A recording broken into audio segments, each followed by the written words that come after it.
Bienvenidos a la webinar sobre construcción e infraestructuras, el año de la recuperación y dinamización. Esperemos que tras esta charla constatemos que es así. Para contárnoslo están Iván Sánchez, de Bertaco, mantenedores de ascensores.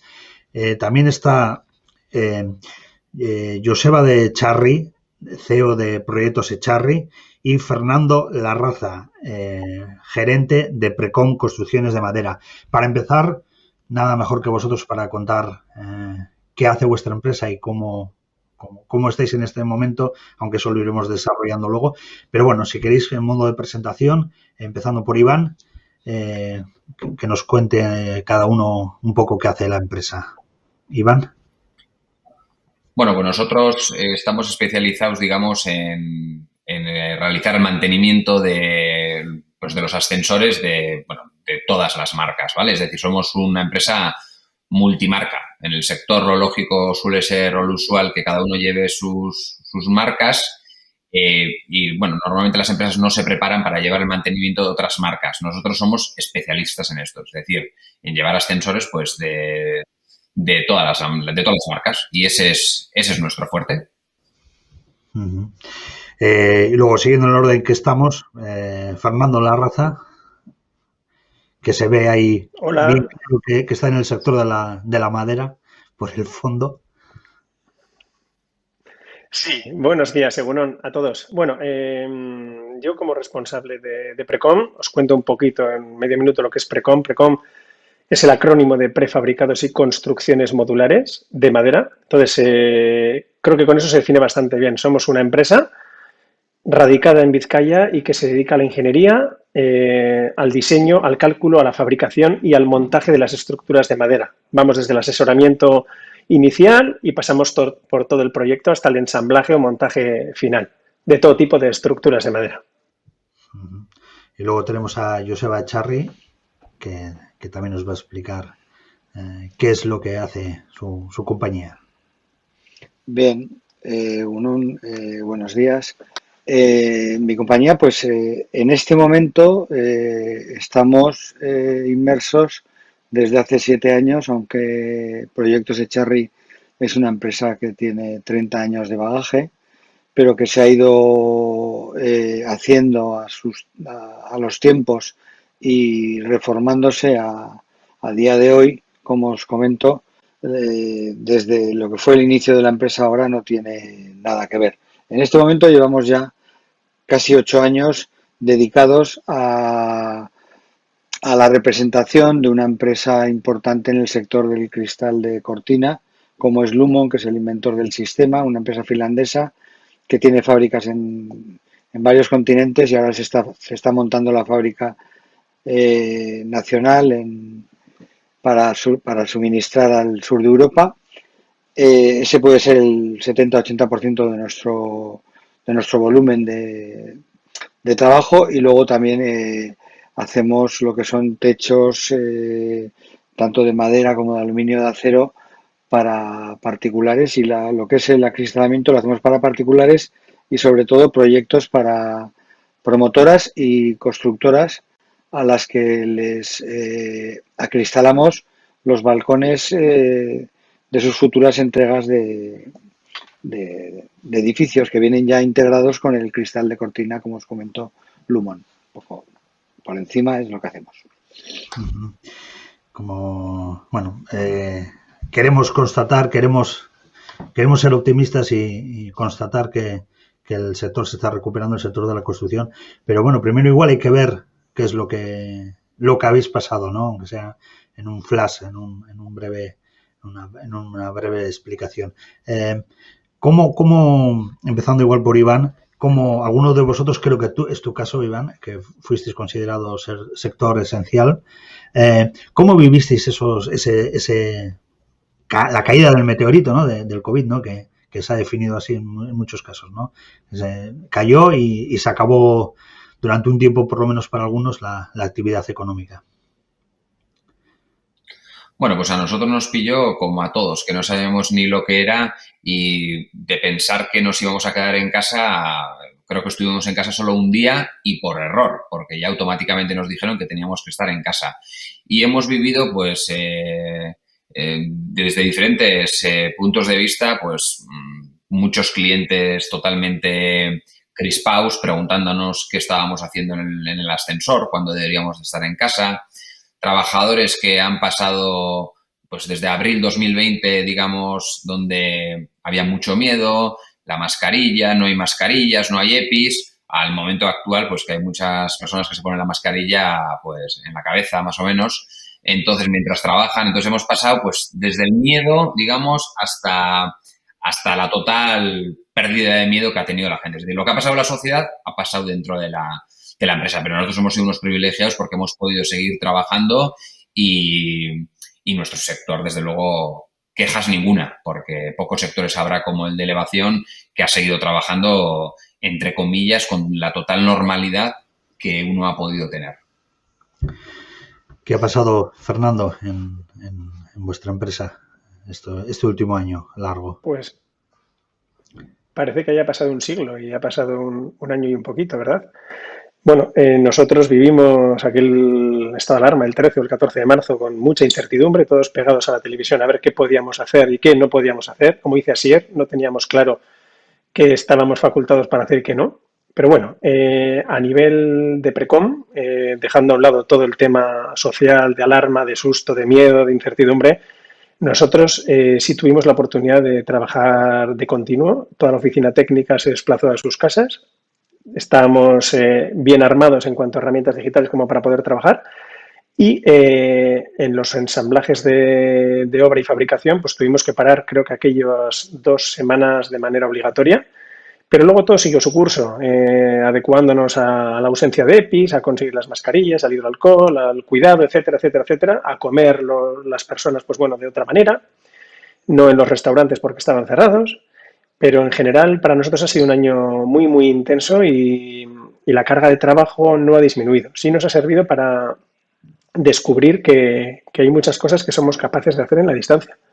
Yo mismo a nivel personal he producido tanto más que en otras ocasiones en las que te tienes que desplazar pues bastantes kilómetros para poder mantener una reunión que quizá de no haber ocurrido una situación como esta jamás hubiéramos tenido por Zoom o por Skype. Entonces, bueno, de todo se aprende y de todo hay que sacar algo positivo. ¿Y en vuestro caso, Joseba?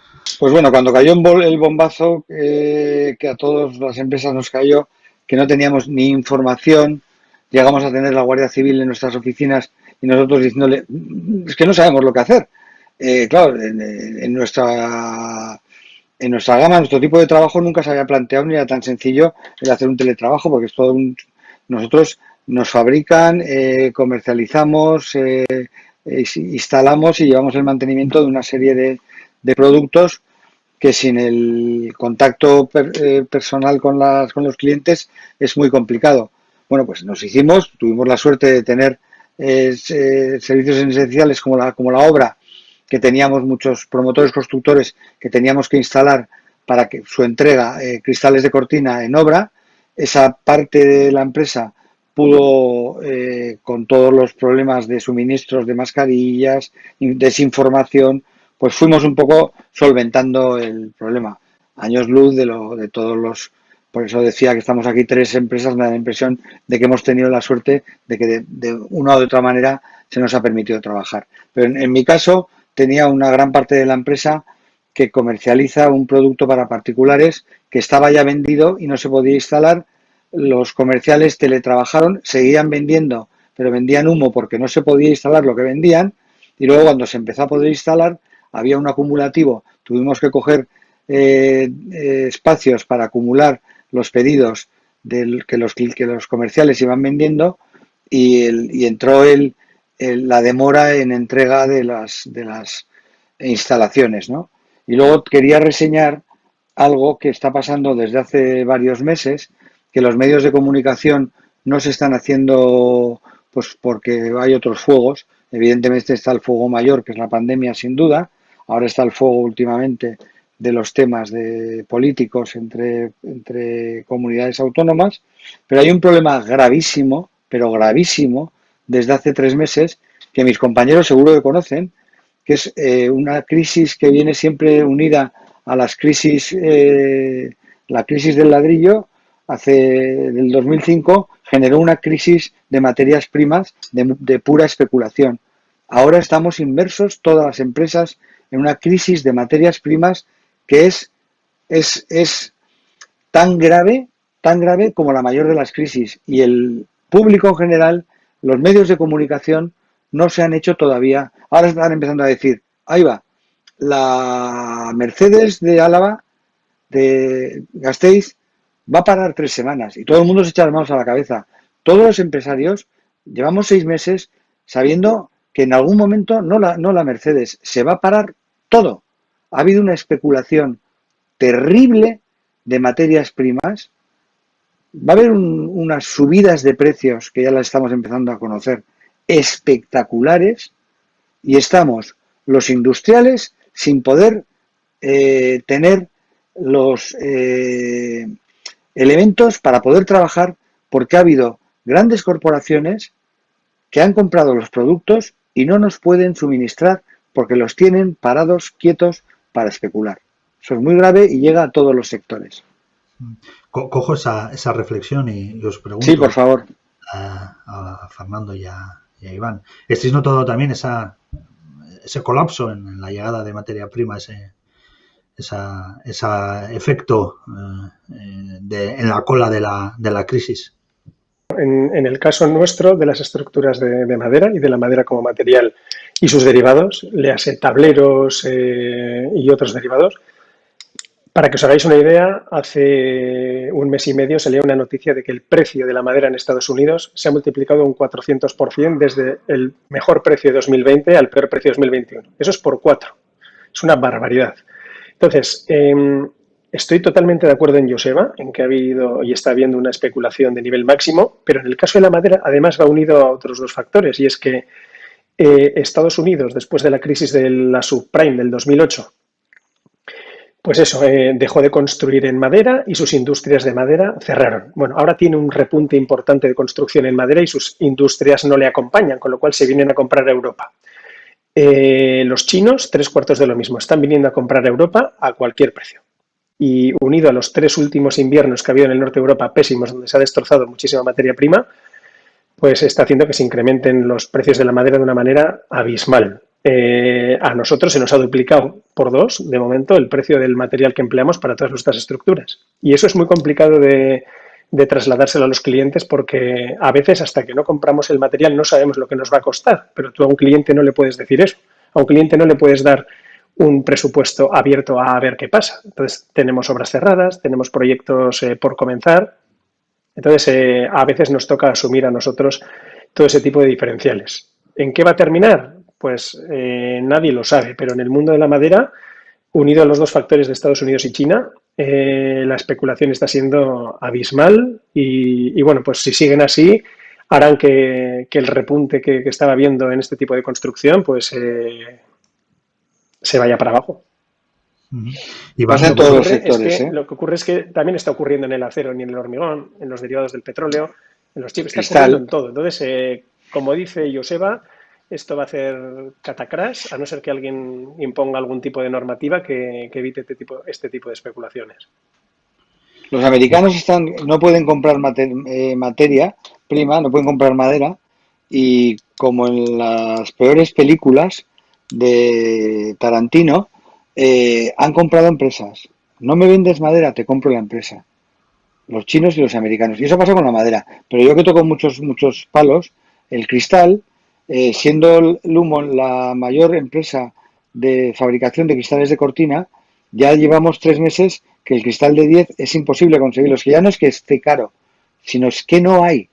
Hay grandes empresas con el material especulado, guardado en sus grandes almacenes, esperando que reviente, y eso no sale en las noticias.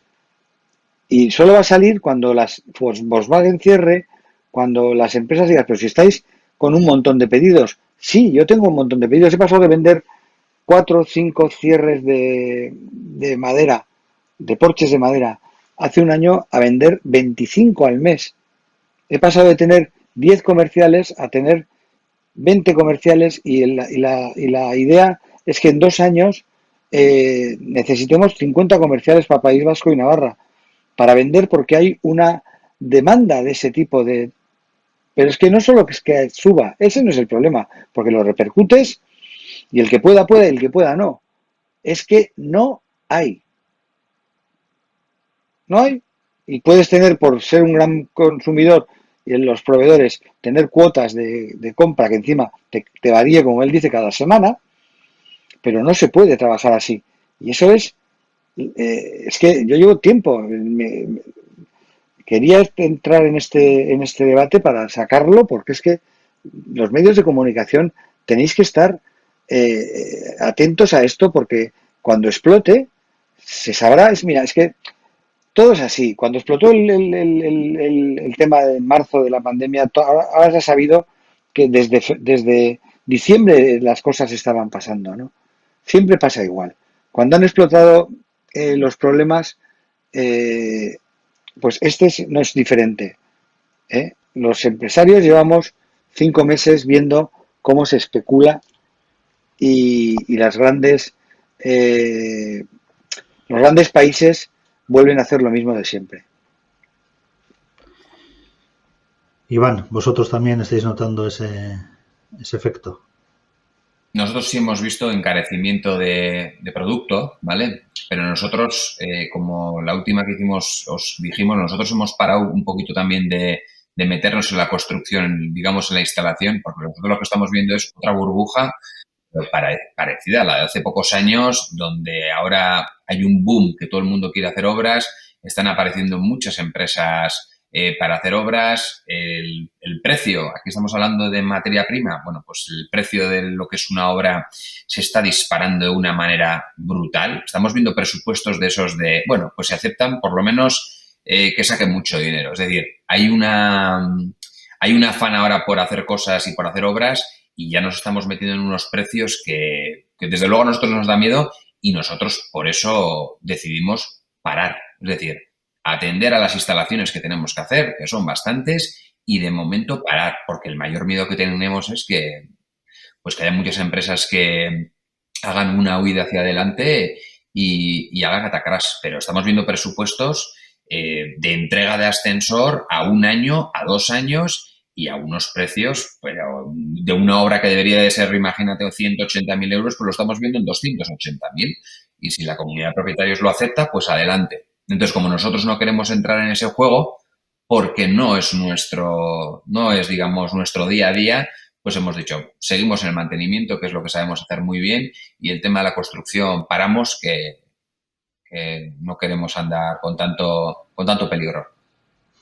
Está dificultando, y si quieres empezamos por ti, Iván, está dificultando esta cuestión y otras que pudieran surgir, lo que es la recuperación. Se está recuperando el terreno perdido el año pasado en el sector.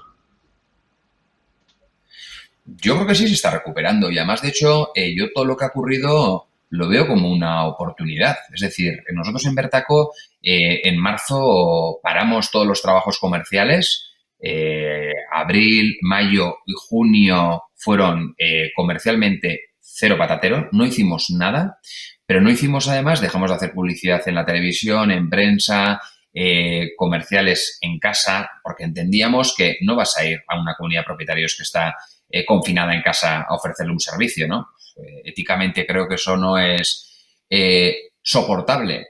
Hemos visto empresas que han aprovechado esos meses donde los presidentes estaban en casa para refirmar contratos, ¿no? Pues no sé, cada uno al final que funcione como quiera, ¿no? Pero nosotros a partir de ahí hemos aprendido mucho y este último año de pandemia hemos tenido el mismo crecimiento que el año anterior, por lo cual nosotros creemos que después de verano y sobre todo en enero, cuando las comunidades de propietarios tengan posibilidad de hacer reuniones y tomar decisiones, nosotros tenemos claro que vamos a eclosionar, es decir, que nos va a ir muy bien, que vamos a volver a coger esa ola en la que estábamos. Pero para mí lo importante es aprender de todo esto, es decir, de todo lo que ha ocurrido, aprender.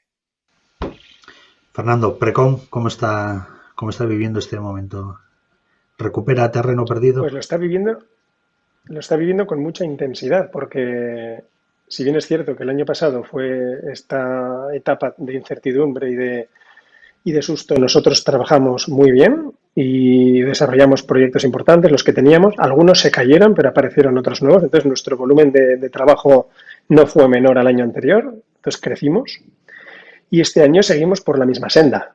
El año pasado nos preocupaba la incertidumbre de qué podía ocurrir con la pandemia. Nosotros no fuimos un sector castigado como lo pudo ser la hostelería u otros sectores aledaños, pero este año estamos preocupados y chapó, Joseba, por lanzar el tema de las materias primas, pero estamos preocupados porque si bien es cierto que si estás dispuesto a pagar y a repercutir esos precios, están existiendo los cupos de compra. Y los que compramos en Europa habitualmente, pues seguimos manteniendo esos cupos de compra, pero complicado. Entonces, si queremos mantener este nivel de actividad y de recuperación, necesitamos que el mercado de las materias primas se regule de alguna manera y se estabilice. Hay voces, no sé si sabias o no sabias, que dicen que esto puede empezar a ocurrir a partir de septiembre, octubre. Yo me agarro a eso con un clavo ardiendo como un clavo ardiendo, porque de lo contrario, si no, nos vamos a ver en un efecto rebote que va a suponer pues graves problemas para todos los que estamos inmersos en casi cualquier industria. ¿Dónde están vuestros proveedores, Fernando? ¿Dónde compráis? Pues gran parte de ellos en Centro Europa y Norte Europa, que son los grandes fabricantes de madera laminada. Como todos. Y vosotros, ya habías comentado, Joseba, que vuestro mayor proveedor está en Finlandia. ¿Cómo estáis viviendo esta situación? ¿Estáis repuntando? Sí, pero también... Sí. Nosotros, como he comentado también al principio, creo que las tres empresas aquí representadas, pues yo no he sido diferente. Nosotros hemos subido el año en curso. El año anterior subimos un 120% en facturación. Este año vamos por un 180%. O sea, vamos como exponencialmente en crecimiento.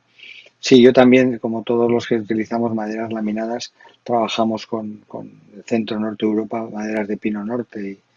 Pero volviendo al mismo, no nos podemos quejar. Estamos en unos sectores en los que, mal o bien, nos hemos podido defender, trabajar, y la sensación es que cuando cayó la bomba, en mi sector, lo que es, estábamos, como bien ha dicho Fernando, Iván, en la cresta de la ola, y tenemos la sensación de que en enero o así, cuando un poco las cosas se vayan amansando, volveremos a estar otra vez cogiendo la ola, porque lo que me corresponde a mi empresa es un producto que viene para quedarse, tiene mucha repercusión, se está haciendo mucho se están haciendo muchas construcciones con balcones. Bueno, es complejo de explicar, pero vamos a tener mucho trabajo, gracias a Dios, y vamos a seguir creciendo en esa... Pero lo importante, volviendo a lo mismo del tema de los proveedores y las materias necesarias para poder seguir trabajando cuando tengamos ya una mejor forma del conjunto de la población para poder hacer las cosas como se hacía antes. No quiero hablar de eso de la normalidad, porque es que ya de verdad. Entonces, vamos a llegar tarde, ¿no? Porque cuando los medios de comunicación, que son los que van a despertar a los políticos, y los políticos se empieza a hablar, pues en la Comunidad Económica Europea, de parar a la gran especulación, y puedan pararla, es que estará el tren con unas revoluciones que parar eso, o sea, va a ser muy difícil. Y entonces, yo creo que no vamos a tener una crisis de ladrillo. Me da la impresión, y eso es mucho decir, que no va a ir por ahí el tema, que la verdadera crisis es la que tenemos encima, que es la del suministro. Entonces no vamos a tener materiales para trabajar.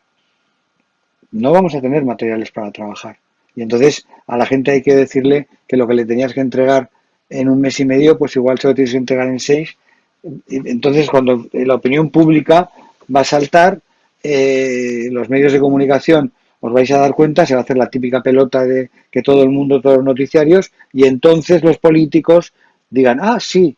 Pero bueno, yo me niego a creer que los ministros o consejeros de industria de todas nuestras santas comunidades y gobiernos, sean del palo que sean, no son conscientes y no tienen encima de su mesa lo que está sucediendo. Lo que pasa es que no pueden hacer nada. Sí, al final se habla mucho, ¿no?, de esa falta de componentes en la automoción y nos estamos olvidando de que hay otros sectores que se pueden ver afectados y griparse, ¿no?, esta recuperación. Todos en general, ¿eh? Eso al final repercute a todo el sistema empresarial, porque siempre hay algún componente en todo tipo de empresas de todos los gremios que tengan cristal, acero, madera. Estás hablando ya no hablamos del tema alimenticio, que ya lo hubo. Después de la crisis del 2005 hubo buques llenos de cereal especulando por los océanos hasta que se situara el precio. De ahí estaba, con el consentimiento de los grandes países, buques llenos de cereal especulando. Eso está pasando ahora. La madera no ha dejado de existir, la tiene alguien. Has hablado antes, Iván, del riesgo de burbuja, eso te he querido entender, ¿no?, la subida de precios en el sector de la construcción. No sé si hay alguna forma, como comentaba Joseba, de parar esto. Ya los precios están subiendo de los pisos. Bueno, todo esto es una cadena que ya sabemos a dónde conduce. ¿Cómo lo ves, Iván? ¿Qué puede suceder en el sector los próximos meses? Hombre,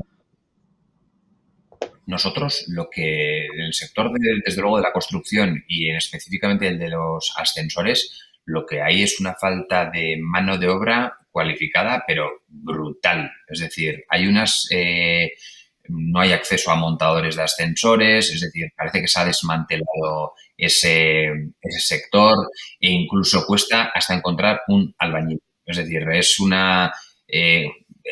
empresas potentes de electricidad con las que trabajamos tienen problemas para conseguir electricistas. Es decir, hay una situación un poco que por la carga de trabajo, pues estamos llegando a, no sé, a un punto un poco desagradable de trabajar, ¿no? Es decir, porque o dices que no, o si dices que sí, no puede ser para entregarlo dentro de 3 o 4 meses, sino es que igual hay que esperar un año.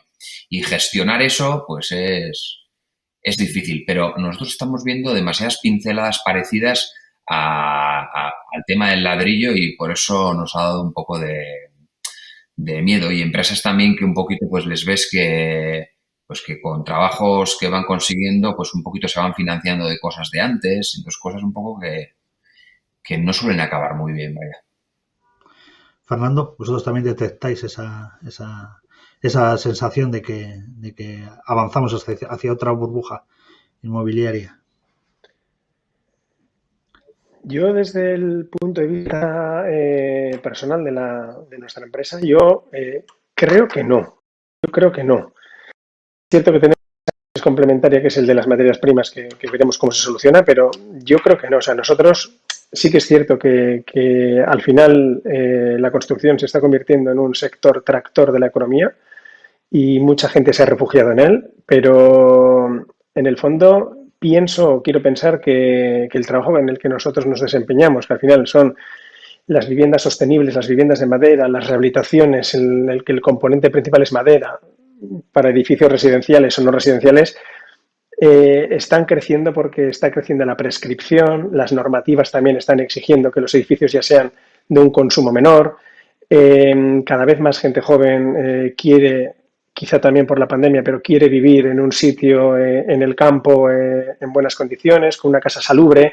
Entonces, nosotros sí que notamos una mayor demanda, pero en nuestro caso, como no estamos metidos en el puro mundo de la constructora, sino que trabajamos de una manera igual un poquito más especial, pues quizá no lo vemos tan de cerca. Ahora, lo que dice Iván tiene toda la razón del mundo. Es un sector en el que hay mucho patrón y poco marinero, y el marinero de poca calidad. Entonces hace falta mano de obra cualificada y entonces aquí yo creo que las empresas que van a poder tirar para adelante van a ser las que tengan un buen capital humano, que al final es el mayor capital que puede tener una empresa. Buena gente, buenos trabajadores, buenas oficinas técnicas y que así se pueda mantener la cosa, porque al crecer tanto en estos últimos meses o años el sector de la construcción, pues hay mucha gente que se apunta y quizá no en las mejores condiciones y se van autofinanciando con obras posteriores para pagos pasados, etcétera. Lo que decía Iván es muy representativo. Y claro, pues al final pues habrá una criba y habrá una regulación como la hay siempre. Esperemos que si hacemos bien las cosas, pues a ninguno de nosotros nos toque de manera excesiva, pero también correremos el riesgo de lo de siempre, de impagos y de situaciones que te pueden hacer llevarte más de un susto. Joseba, ¿cómo ves tú esa posibilidad? Sí, yo estoy de acuerdo con Iván. No veo un problema en el tema de las constructoras del ladrillo como una crisis a futuro, porque veo diferencias muy características y que diferencian el momento, ¿no? Sobre todo veo una gran profesionalización del sector, un- una, un- una línea de sostenibilidad y de formas constructivas que van a futuro. Y sobre todo, importantísimo, veo una demanda, que el problema que había cuando llegamos al pico de la crisis del ladrillo es que ya no era demanda, era pura especulación, como lo que estoy contando un poco con las materias primas. Ahora hay demanda, hay parejas jóvenes, hay gente que quiere iniciar su vida, quiere iniciar su vida hipotecada, lo que es la vida real del mundo, ¿no? Y no veo de momento una especulación. Sí veo que hay unas subidas de precios, pero son generadas por diferentes circunstancias. Una muy grande, la que estoy comentando y estáis confirmando. Pero no veo una crisis de ladrillo. Pero lo que sí estoy totalmente de acuerdo con Fernando y es muy grave también es que las empresas nos estamos haciendo cargo del 100% de lo que es el proceso de formación de nuestros empleados. Eh, Hoy en día en el mercado encontrar especialización en gente que inicie el mercado laboral es tremendamente complicado.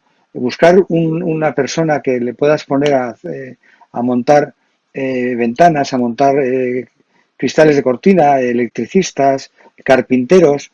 Yo creo que la formación profesional a nivel educativo está muy obsoleta, no tienen en cuenta al avance de la industria y pues como en todo, pues no está bien centrada. Y creo que esto se soluciona teniendo en cuenta el movimiento de necesidades empresariales, que es lo que se hizo hace unos años cuando se acertaba con los estudios de formación profesional que fueran concordes y a nivel de las necesidades reales de la industria y luego vas a buscar profesionales y es que no encuentras. Y es real, hay un montón de parados en nuestro país, pero yo no encuentro profesionales. O sea, tengo que formarlos, yo lo que decía al principio. Tengo que tener una parte de mi empresa es dedicada a la formación. O sea, ahí estoy ya con el, con la tranquilidad de que me da igual que estudien o no estudien o de dónde vengan, que tengan ganas y ya les enseñaré yo cómo se hacen las cosas. Porque si tengo que buscar un perfil concreto de un sector de formación profesional, sé que no lo voy a encontrar, que no existe. Ni fontaneros, ni electricistas. Es duro, pero es así.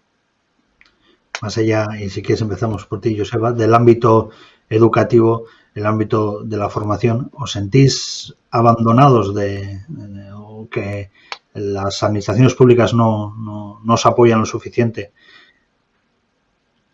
Nosotros, mira, como Lumon España, que es una empresa grande, o sea, va a montar una fábrica en Antequera, y tiene el 80% de la cuota de mercado de los cristales de cortina.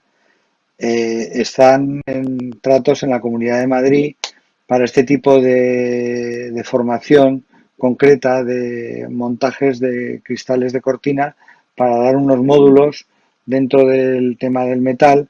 Pues lo lógico, si es que lo que tenían que hacer las escuelas de formación profesional, interesarse por lo que se está haciendo, y las empresas están encantadas en aportar todo lo que sea necesario para que los trabajadores salgan teniendo nociones de lo que se hace ahora, y no te vas a los formularios educativos de una, no sé, carpintería de segundo de grado superior de carpintería, y les están enseñando muchas cosas que les enseñaban a mi aitá.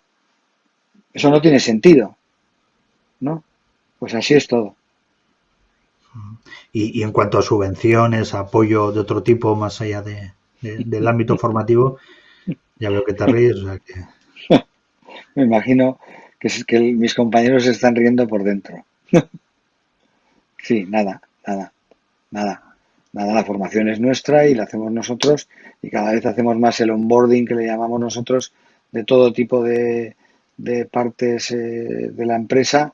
Hacemos un onboarding propio en el cual tenemos 1, 2, 3, hasta 4 meses de formación ya estando dentro del organigrama empresarial, pagada por nosotros, para que los trabajadores puedan y sepan cumplir con las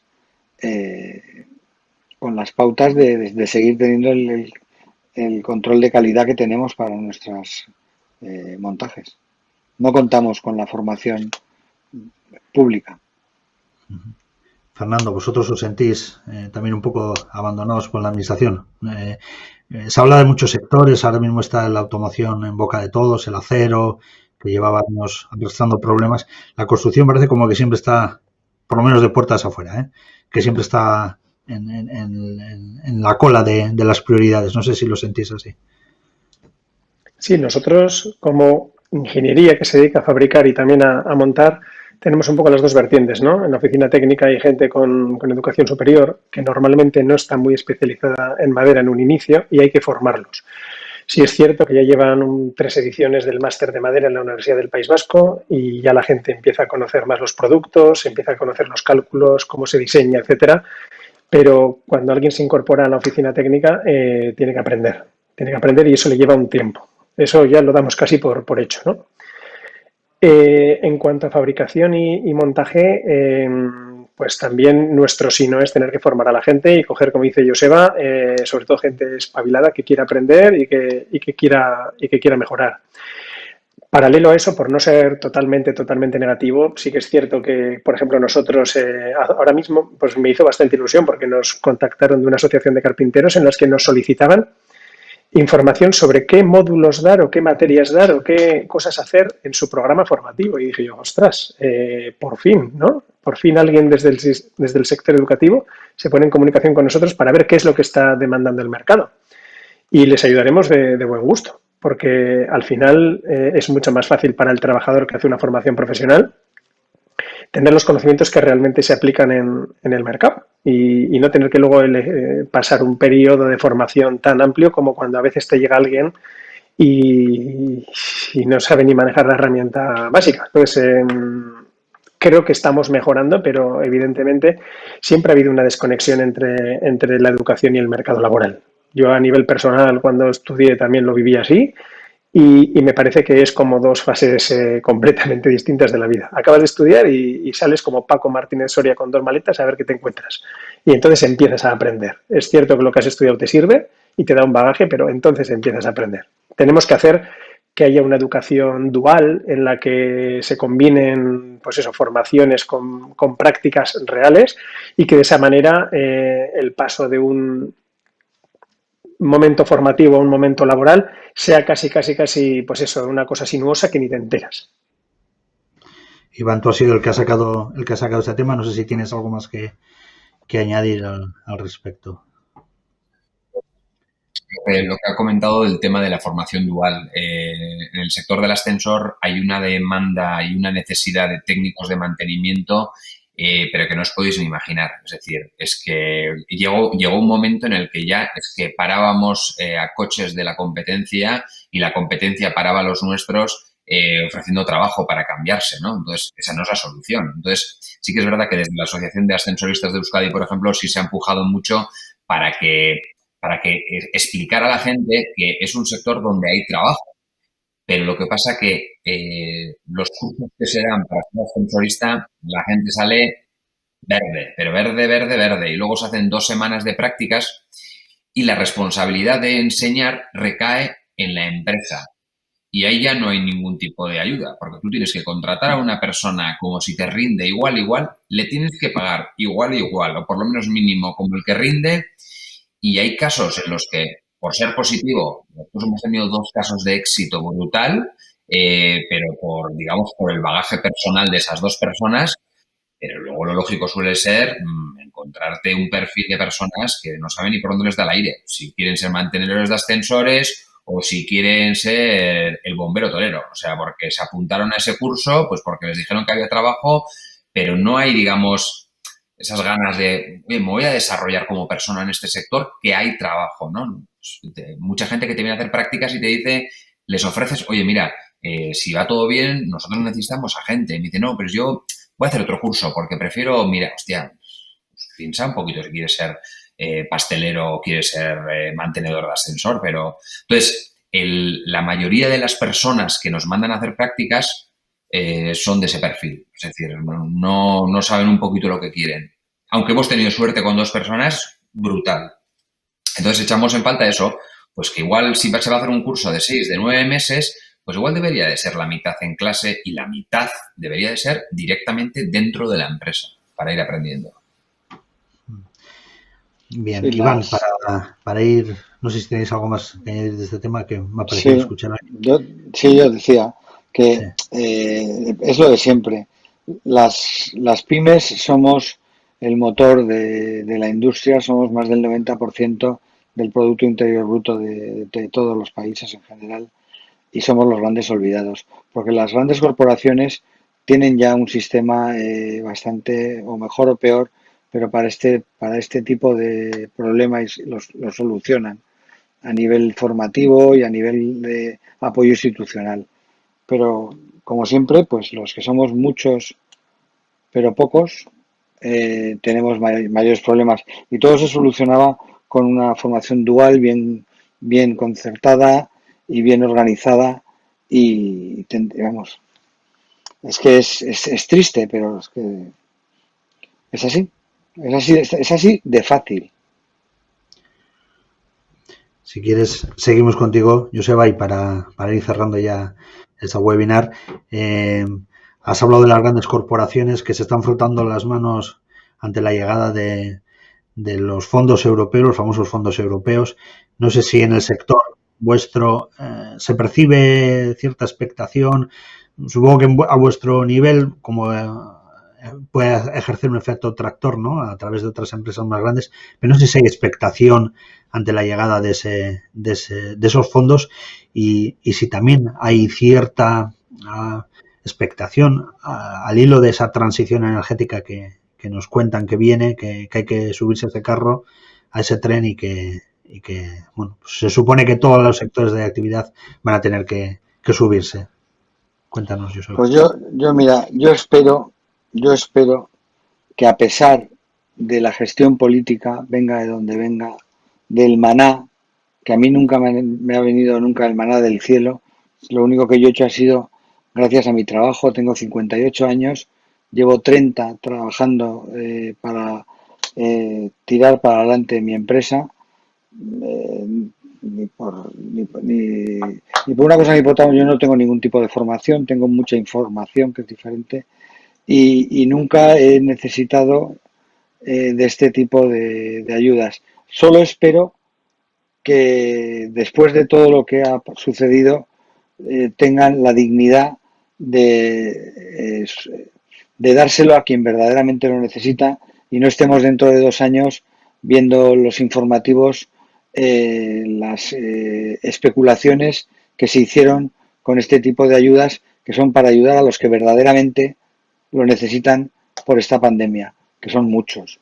Nosotros tenemos la suerte de tener problemas menos graves, porque tenemos problemas, como hablamos, de una formación que sea más profesional y que las escuelas puedan estar en contacto con las empresas para que sea así, un problema de suministros por una especulación brutal, pero al fin y al cabo estábamos, me da la impresión, en una ola subidos cuando vino todo, en las que estábamos muy cómodos y nos iban bien las cosas, por lo menos hablo por mí. Hemos sabido soportar esta pandemia como hemos podido, con uñas y dientes. Creo que, por mí vuelvo a hablar, saldremos bien, pero me da mucho miedo que haya tanto dinero en manos de gente que en una ola subidos, cuando vino todo, en las que estábamos muy cómodos y nos iban bien las cosas, por lo menos hablo por mí, hemos sabido soportar esta pandemia como hemos podido, con uñas y dientes. Creo que, por mí vuelvo a hablar, saldremos bien, pero me da mucho miedo que haya tanto dinero en manos de gente que a pesar de ellos hemos salido adelante en esta pandemia. Fernando, no sé cómo ves tú esta cuestión. Respecto de los fondos europeos, se habla mucho, pero en realidad yo no tengo ninguna expectación. Seguro que de alguna manera nos revierte. Esto es un montón de fichas de dominó que tanto para lo bueno como para lo malo nos acabará afectando y alguna implicación tendrá. Pero lo que sí sería importante es lo que dice Joseba, y es que esos fondos se utilicen para lo que están concebidos. Y ya sabemos que a río revuelto, ganancia de pescadores, pero esperemos que en esta ocasión sea lo mínimo posible. En cuanto a la transición energética, pues bueno, por el tipo de trabajos que nosotros realizamos, creo que nos va a afectar positivamente, puesto que al final estamos muy inmersos en la construcción y en el diseño de edificios de consumo casi nulo, edificios pasivos, incluso edificios positivos que generan energía. Entonces, al utilizar materiales, pues eso, con una huella de carbono muy, muy baja y con un empleo de energía muy escaso para su producción, entiendo que eso nos tiene que ayudar de cierta manera. Al final son leyes de mínimos y nosotros siempre hemos estado un poco por encima, pues por la misión de nuestra empresa, ¿no? Por el tipo de diseños y de fabricaciones que hacemos, pues siempre hemos ido un poquito más arriba en cuanto a sostenibilidad. Entonces creo que eso es algo que es necesario que se vaya implementando poco a poco y que, bueno, que de manera positiva nos acabará afectando, puesto que al final cada vez se prescriben más construcciones industrializadas modulares en madera, y se trata también de que al final las viviendas sean menos consumidoras de energía, porque no nos podemos olvidar que la construcción no es fabricar y construir, sino también es qué va a pasar con aquello, ¿no? Dentro de unos centenares de años cuando desaparezca. Esa también es parte de la importancia que le tenemos que dar a la construcción. Dicho eso, totalmente de acuerdo con la transición energética, que sea paulatina y que sea lógica. Iván, fondos europeos, transición energética, ¿cómo lo ves? Pues yo, fondos europeos, comparto la visión de que realmente sea para lo que se necesita y que no se utilice ese dinero pues para proyectos que estaban igual guardados en un cajón y ahora de repente lo sacamos y lo vamos a desarrollar, sino sobre todo por muchísima gente que lo necesita. Y lo que se ha hablado aquí también, lo de acordarnos únicamente de las empresas grandes, hostia, yo me pongo en la piel de los hosteleros, por ejemplo, y hay que aguantar, con ingresos a cero y algo tan sencillo como decir, bueno, pues no paguéis las cuotas de autónomos, pues informáticamente debe ser imposible de hacer. Entonces, al final dices, esas ayudas igual también, aunque cueste más organizarse, pero igual tiene que ir a mucha gente que va a ser el tractor de la economía, ¿no? Entonces, espero que no se olvide de todo ese pequeño comercio, hostelería, el que no ha podido trabajar, porque muchas veces metemos el dinero en proyectos muy, muy grandes y luego no nos damos cuenta que el vecino está totalmente ahogado, vaya. O sea que, y luego lo de la transición, pues sí, y que se haga realmente una transición de energía y ecológica, pero respecto a criterios, digamos, criterios razonables y no hacia intereses, porque es que nos van a volver locos con el coche eléctrico, el de gas, el de gasolina, el de gasoil. Es decir, que todas las cosas se hagan bajo criterios realmente de algo positivo. Y que no sea respecto a intereses de grandes corporaciones. Vaya. Bueno, muchas gracias, Iván Sánchez Bertaco, Fernando Larraza, Precom, y Joseba de Echarri, de Proyectos Echarri. 3 empresas que, como se ha dicho en esta webinar, han sobrevivido el impacto, el bombazo, el meteorito, y ahora están en fase de crecimiento y que ponen el acento en esa necesidad de formación para sus trabajadores y esa necesidad de profesionalizar esa formación. Muchas gracias a los 3. Gracias a vosotros. Gracias a vosotros.